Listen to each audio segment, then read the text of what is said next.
हर हर महादेव, देवों के देव महादेव के चरण में प्रणाम करता हूँ। दुर्गा माँ के चरण में प्रणाम करता हूँ। सरस्वती माँ के चरण में प्रणाम करता हूँ। गणेश भगवान के चरण में प्रणाम करता हूँ। गुरु भाई गुरु बहनों के चरणों में प्रणाम करता हूँ। गुरु भाई गुरु बहन, आज का शिव चर्चा कथा बहुत ही सुंदर और नेक है। इस कहानी को सुनने मात्र से ही आपका बिगड़ा काम सभी बन जाएगा, इसलिए कहानी को अंत तक सुनिए और पूरा सुनिए।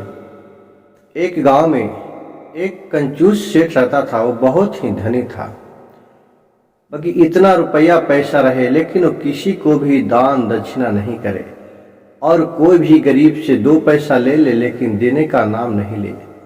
वो अपने काम से मतलब रहता था सब घड़ी।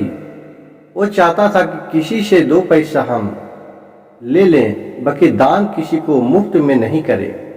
कोई अगर भिखमंगा भी भीख मांगने आता था तो उसे 1 रुपया नहीं देता था। जल्दी कहता था इन्हें हमारे पास तो है ये नहीं है, अभी तो हमारे पास चेंज नहीं है, तो अभी हम मनो किसी न किसी बहाना वो लगा देता था। उसी तरह अगर कोई दूध दही मट्ठा भी लेना है तो भले 2 ग्राम कम ही देता था लेकिन तौल के ज़्यादा नहीं देता था। कहता था कि चलो अगर 2-2 ग्राम भी कम देंगे तो हमको 5 आदमी के बेचेंगे तो 10 ग्राम का पैसा निकल जाएगा। इस तरह के वो सेठ था जो कंजूस था। गुरु भाई गुरु बहन, सोचिए कि आप आज भी जिस तरह से आप घर में कीजिएगा, विचार रखिएगा, उसी तरह आपका बाल बच्चा भी सीखेगा।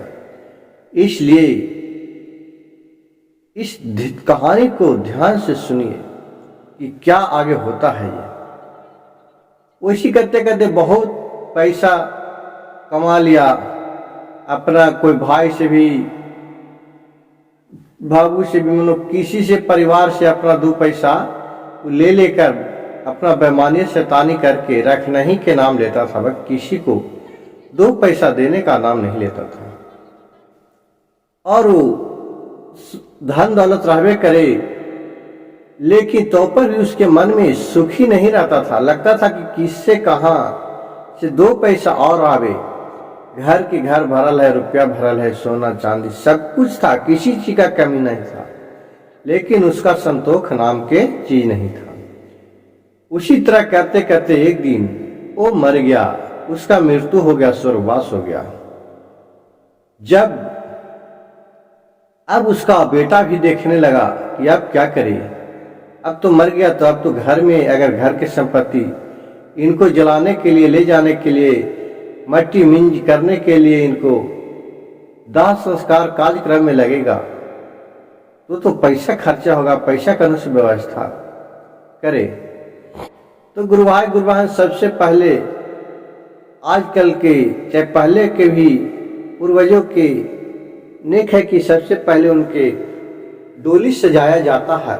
जो मिट्टी रहता है उनको घाट पर ले जाने के लिए, जिससे बांस काटा जाता है, तो उसका अपने खेत में बांस का पेड़ था, लेकिन उसका देखिए लड़का भी सोचने लगा कि अगर अपना में से काटूंगा बांस तो एक कम जाएगा, चलते हैं दूसरा में से काटने के लिए।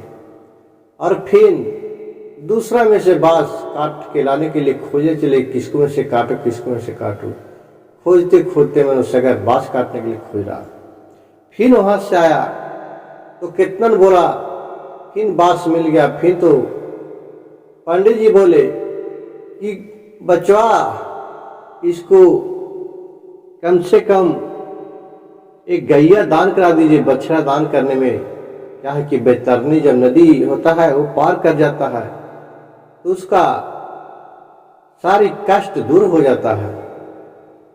अब उसका घर में भी गाय बछड़ा सब कुछ भरल है, लेकिन वो भी अब गांव गांव खोजने चल रहा कि कन्हू दान करने के लिए बाछी मिल जाए, बाछी मिल जाए, बछड़ा मिल जाए, और गांव गांव भटक रहा है। फिर खोजते खोजते एक वो भिखारी के यहाँ से एक बछड़ा एकदम मर गिटाह नियन लाया दान करने के लिए। अब फिर कह रहा कि इसको कपड़ा लत्ता दान करने के लिए लावल जाए। 1 पैसा नहीं लगा रहा, क्योंकि वो अपने बाप माँ के भी देखा था कि इसी तरह से कंजूस था, तो हो सकता है कि घर के सामान नहीं लगाना रहे, और इसलिए फिर उतना पैसा कौड़ी रास्ते भर में भी वो गांव गांव घूमने लगा, चंदा मांगने लगा अपने बाप को कार्यक्रम करने के लिए। तो जमराज भगवान बोलते हैं उससे, यह सेठ, तुमने तो अपने जिंदगी में बहुत दौलत रखा, लेकिन तूने क्या लेकर आया है? या जितना रास्ते भर में तुम्हारे बाल बच्चा है, ये नहीं कुछ पंडी का दान कर रहा, नहीं कुछ करा, और मांग मांग के सगर से ला रहा है, तो करा तुमने उसे अच्छा बुद्धि क्यों नहीं दिया? तो कह रहा है फिर ये रो रो कर, अब वहाँ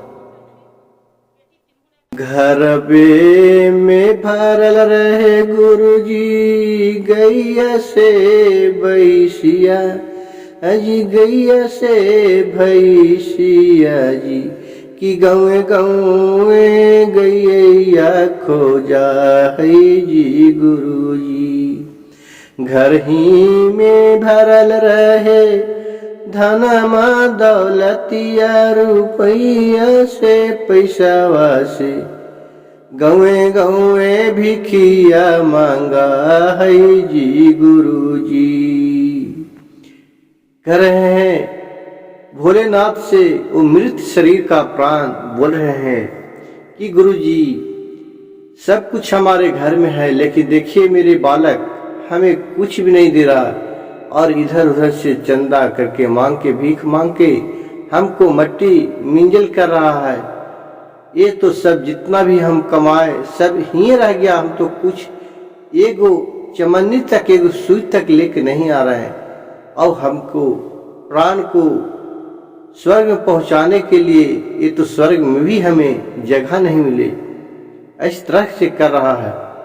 घर ही में भरल रहे कपड़ा से लतवा, और कपड़ा से लतवा जी, कि गौए गौए कपड़ा मांगा है जी गुरुजी, की गौए गौए कपड़ा मांगा है जी गुरुजी।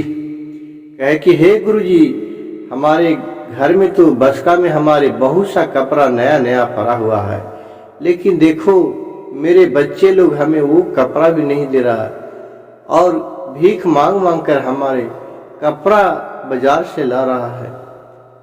और गुरु भाई गुरु बहन, उस मनुष्य की मरला के बाद में भी स्वर्ग में जगह नहीं मिल सका, कि जो नीचे कंजूस करके दूसरे को धन दौलत हड़प के अब चाहता है कि हम ऐसे आराम कर ले, लेकिन सभी धन दौलत हिये के हिये रह जाता है, ऊपर कुछ भी नहीं लेके जाता है, खाली हाथ आता है और खाली हाथ चले जाता है। गुरु भाई गुरु बहन, इससे मान लिया जाए कि आप दान पुण्य नहीं कीजिए, ठीक है आप नहीं दान पुण्य करते हैं, लेकिन आपको दिल से कम सच्चा होना चाहिए, जो ममता होना चाहिए। इस माया ममता के जाल में छोड़ दीजिए, तो आज जोगी भरथरी एका पर एक आपको कहानी मिलेगा कि जो बहुत बहुत धन दौलत छोड़ के अपने वनवास में चले गए थे। गुरु भाई गुरु बहन, इस कहानी से हमें यह सीखने को मिलता है कि ज्यादा दूसरा को सताया नहीं कीजिए, सब एक दिन भगवान को ही दरबार में सभी को जाना है, और ये तो नीचे माया का जाल है, ये सब यहाँ के यहाँ रह जाएगा। जिस तरह उस सेठ के पास सारी चीज रहने के बाद भी उसका कार्यक्रम करने के लिए उसका बेटा और परिवार भीख मांगने लगा, वैसा दौलत रख के क्या करेगा। इसलिए बाल बच्चे को अच्छा संस्कार दे। गुरु भाई गुरु बहन, मेरी कहानी अच्छा लगे तो कृपया मेरे चैनल को एक लाइक, सब्सक्राइब और शेयर जरूर कीजिएगा। कमेंट में हर हर महादेव जरूर लिखिएगा।